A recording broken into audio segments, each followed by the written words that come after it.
अस्सलामुअलैकुम दोस्तों, मैं हूं असलम आलम और आप देख रहे हैं गल्फ एक्सपर्ट। दोस्तों, आज की वीडियो में हम फ़्लाइट, वीज़ा और क्वारंटीन के बारे में अपडेट देने वाले हैं, तो इस वीडियो के साथ में आखिर तक ज़रूर बने रहिए। 25 तारीख को मैंने एक वीडियो आप लोगों के साथ में शेयर किया था, जिसमें कहा था कि कतर में कोरोना केस बढ़ने की वजह से फिर से बहुत सारी चीज़ों पर पाबंदी लगा दी गई है।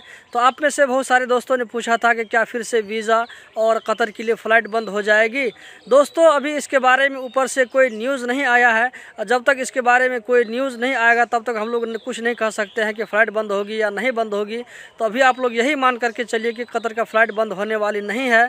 और ये मैं इसलिए कह रहा हूँ क्योंकि अभी आप लोगों ने सुना होगा कि कतर गवर्नमेंट ने क्वारंटीन के कैपेसिटी में इजाफा किया है। दूसरी तरफ कतर गवर्नमेंट वीज़ा भी इशू कर रही है और लोग कतर जा भी रहे हैं। और जो लोग कतर से बाहर हैं इकामा वीज़ा पर, तो उन लोगों को भी कतर वापस अपने मुल्क बुलाना चाहता है, तो इसीलिए क्वारंटीन के कैपेसिटी में इजाफा कर रहा है। और दूसरी बात यह कि आप लोगों ने सुना होगा कि कतर में जो भी लोग जाएंगे, चाहे वो विजिट वीज़ा में जाएं या इकामा वीज़ा पर जाएं, तो कतर गवर्नमेंट उनके लिए एक नया रूल लॉन्च किया है। वो ये कि अब जो लोग भी कतर जाएंगे तो उनको जो है हेल्थ इंश्योरेंस बनाना ज़रूरी होगा। और इसके अलावा अभी कतर गवर्नमेंट जो है कतर में रहने वालों के लिए वैक्सीनेशन के काम को बहुत ही तेज़ी से कर रहा है। और अभी तक किसी भी मुल्क में कतर वीज़ा सेंटर बंद नहीं हुआ है। आप देख सकते हैं, नेपाल हो, बांग्लादेश, श्रीलंका या पाकिस्तान, इंडिया, किसी भी मुल्क में अभी तक जो है कतर वीज़ा सेंटर बंद नहीं हुआ है। तो दोस्तों, इन सारी चीज़ों को देखते हुए नहीं लगता है कि कतर का जो फ्लाइट बंद होगा, तो आप लोग परेशान होने की ज़रूरत नहीं है।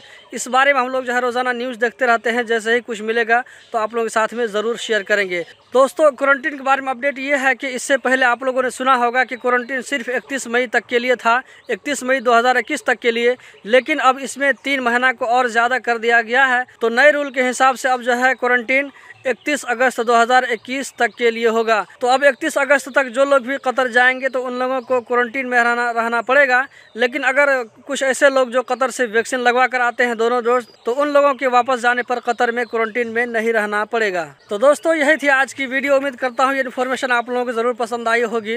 कतर से रिलेटेड इसी तरह की जानकारी, इसी तरह की इन्फॉर्मेशन हासिल करते रहने के लिए इस चैनल को सब्सक्राइब करें, वीडियो को लाइक करें। वीडियो देखने का बहुत बहुत शुक्रिया।